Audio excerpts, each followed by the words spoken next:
বন্দী পুরুষোত্তম, প্রেমময়ী শ্রী শ্রী ঠাকুর অনুকূলচন্দ্র। এই চ্যানেলের মাধ্যমে প্রেমময়ী শ্রী শ্রী ঠাকুর অনুকূলচন্দ্রের অমূল্য গ্রন্থসমূহকে অডিও আকারে উপস্থাপন করা হচ্ছে। আমাদের আন্তরিক প্রয়াস যেন সকল ভক্তপ্রাণ দাদা ও মায়েরা ঠাকুরের বাণী, অমৃত কথা ও ইষ্ট প্রসঙ্গ থেকে আকণ্ঠ অমৃত রস পান করতে পারেন। যেমন তাকে দেখি, বইয়ের পৃষ্ঠা ৩৪৩ থেকে ৩৪৭, পাঠ ৩৪। অহংটাকে মনে করো কম্বল। কম্বলের লোম বাছা শেষ হলে যা থাকে তাই যোগানুভূতি। সে আর কম্বল নয়, ঈশ্বরাস্বাদন শিল্পিত হয়ে রইল তার বিনা সুতার বয়নে। সেইটি হল পাকা আমির স্বরূপ, কাঁচা আমির ওই লোম সম্বল। এই লোম বেছে ফেলার নামই নেতি নেতি বিচার। একটা নেতির ফাঁক পেলেই তিনি ঢোকান আর একটা নেতিকে। এমনি চলল একটার পর আর একটা। ইগুতে ইগুতে শেষে শূন্য, শূন্যের পরই পূর্ণ। ছেলেপুলে ইট সাজিয়ে খেলা করে, আর একটাকে ধাক্কা দিলেই পড়তে থাকে একের পর এক সবগুলো। বৃত্তিগ্রন্থির একটা খুললেই বাকিগুলোও ঢিল। একটা বিন্দুকে পেলেই একটা বৃত্ত করে তোলেন তিনি। তারপর বাড়তে বাড়তে শেষে দ্বিচক্রের থেকেও বড়। একখানা গোষ্পদ পেলেই তাকে করে তুলবেন পরম পদের আস্পদ। ওই একটু সদিচ্ছাই হলো তার হাতের দড়ি। টান পড়লেই অমনি চলে আসতে হবে শটান। কিন্তু গলায় যার দড়ি বাঁধা নেই, হ্যাঁ, তাকেও আসতে হবে। যার গলায় দড়ি নেই তার লেজ ধরে টানি। গোকুলবাবুর বাড়ির সামনে একখানি মাঠ।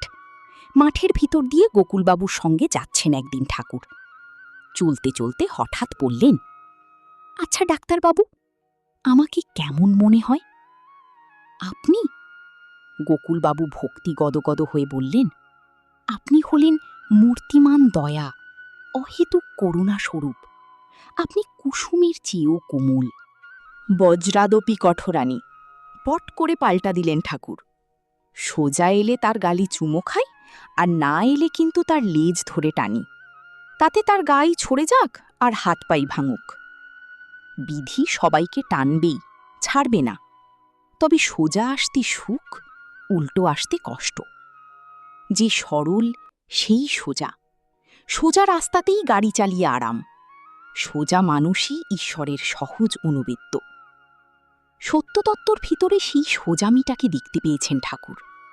এই সহজের সঙ্গে একটু বিশ্বাস জুড়ে দিতে পারলেই হয়।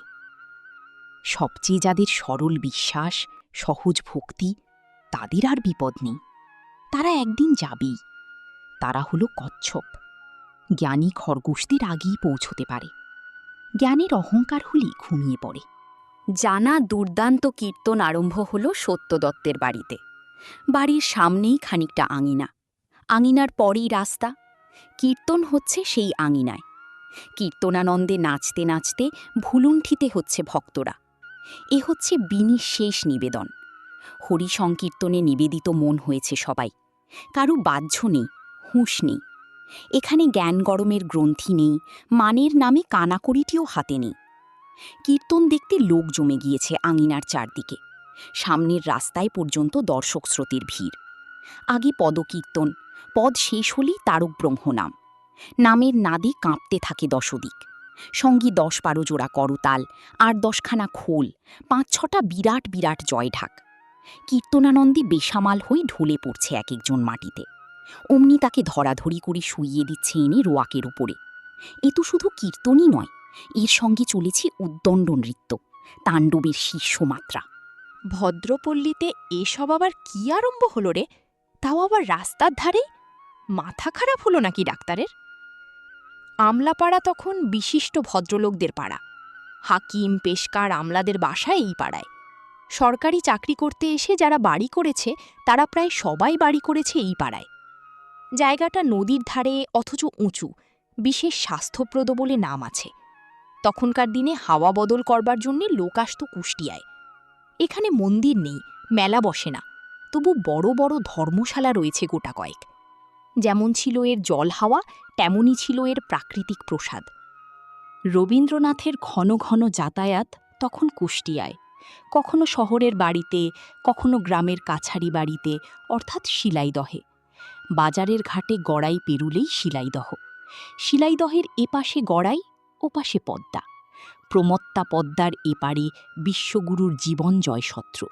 প্রশান্তির মন্ত্রোচ্চারণে সংসার প্রমত্ততাকে জয় করবার আয়োজন।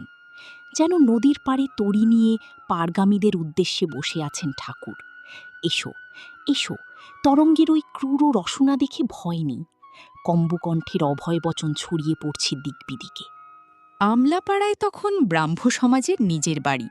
সেখানে সভা হচ্ছে, বক্তৃতা হচ্ছে, ভদ্রলোকদের ঝোঁক সেই দিকে। তাদের ধারণা হলো অন্যরকম। ধর্ম করবে করো, অত নাচাকুদা কেন? কেন এইসব ধিনিকেষ্টাই ধিঙ্গিপনা? এর নাম কি আর ভদ্রতা? সত্যচরণ ঘোরাফেরা করছে সামনেই, অভ্যাগতদের অভ্যর্থনা করছে আদর করে। অত শত লোক ইঙ্গিতে ওর কি যায় আসে? সমাজ সংসাই যদি গ্রাহ্য করবে, তবে বেপরোয়া হতে পারত না ওই লোক নিন্দার পথই। কিন্তু কই, ঠাকুর কোথায়? কীর্তন তো প্রায় শেষ হয়ে এলো, তিনি তো এলেন না এখনো। কথা দিয়ে কথা রাখবেন না শিশি? হতে পারে লোকের মুখে কিচ্ছা শুনে সম্মানে আঘাত লাগলো বোধহয় এখানে আসতে। হাঁড়ি, দেরি হয়ে যাচ্ছে না? কীর্তন আরম্ভ হয়েছে কখন? কীর্তন কোলাহল শুধু হরিশ রায়ের বাড়ি নয়, ছড়িয়ে পড়েছে আরও দূরে। জয়ঢাকের শব্দে গমগম করছে গোটা পাড়াটা। অনন্ত মহারাজের উদ্দেশ্যে হাঁক দিয়েছেন ঠাকুর, ওরে চল, আর দেরি করব না, কীর্তন আরম্ভ হয়েছে অনেকক্ষণ। অনন্তকে সঙ্গে নিয়ে হরিশ রায়ের বাড়ি থেকে বেরিয়ে পড়লেন ঠাকুর। সত্যচরণ তখন ব্যস্ত সমস্ত হয়ে পায়চারি করছে বাড়ির সামনে। ভাবছে, সম্মানে আঘাত লাগলো আমার, লোকনিন্দা আছে বলে। লোকনিন্দিত কি ঈশ্বর ঘৃণিত? বাহ দাদা, বেশ হয়েছে। কেমন জমজমাট, শব্দ কানে গেলেই প্রাণ ছুটে আসে। আর ঠাকুর ছুটে এসেছেন সত্যদত্তের নিঃশব্দ আহ্বান পেয়েই, মনোবাঞ্ছার টানেই। রাস্তায় দাঁড়িয়েই আলিঙ্গন করলেন সত্যদত্তকে, সন্দেহভঞ্জন করলেন সর্বসাক্ষাতে। দ্বিধা ভেঙে দিলেন সিধা নিজে। যার কুণ্ঠা নেই তিনিই বৈকুণ্ঠ। অকুণ্ঠ আলিঙ্গনে ভেদ মুছে দিয়ে ক্ষয় করে দিলেন মনের খেদকে। ঠাকুরকে পেয়ে আবার মেতে উঠল কীর্তনিয়ার দল। আবেগানন্দের তরঙ্গ হিল্লোলে দুলে উঠল দত্তবাড়ির আঙিনাখানা। মাতল কি শুধু মানুষে? সে আনন্দধ্বনি শুনে মেতে উঠেছে কুকুর গরু পর্যন্ত। বাহির আঙিনায় কীর্তন আরম্ভ হয়েছিল, এবার চলে এলো ভিতর আঙিনায়। কুকুর গরুদের তবু যেন ঠেকিয়ে রাখা যায় না। এক পাল কুকুর এসে দরজার কাছে ভিড় করে দাঁড়াল। রসাকর্ষণে প্রাণ টেনেছে ওদেরও। কুকুরগুলো লেজ নাড়ে আর কিউ কিউ করে ডাকে, আর গরুগুলো যেন খোঁয়ারে ধরা পড়েছে। বাইরে রয়েছে তাদের বৎসগুলো। একবার কাছে ছুটে যেতে পারলে হয়। দাঁড়িয়ে একটু দুধ দেবে, জিভ দিয়ে গাটা একটু চেটে দেবে, হাঁপ ছেড়ে বাঁচবে। নিচের ডেসক্রিপশনে ঠাকুরের প্রতিটি গ্রন্থের ছোট ছোট অডিও ভিডিও ধারাবাহিকভাবে সংযোজিত হয়েছে ও নিয়মিত প্রকাশিত হচ্ছে। ভিডিওগুলিতে ক্লিক করে ঠাকুরের অমৃত রস শ্রবণ করতে পারেন। তাই চ্যানেলটি সাবস্ক্রাইব করুন, বেল আইকনে ক্লিক করে অল নোটিফিকেশন অন করুন, শেয়ার করে অন্য সকলকেও ঠাকুরের অমৃতবাণী শ্রবণের সুযোগ দিন। জয় গুরু।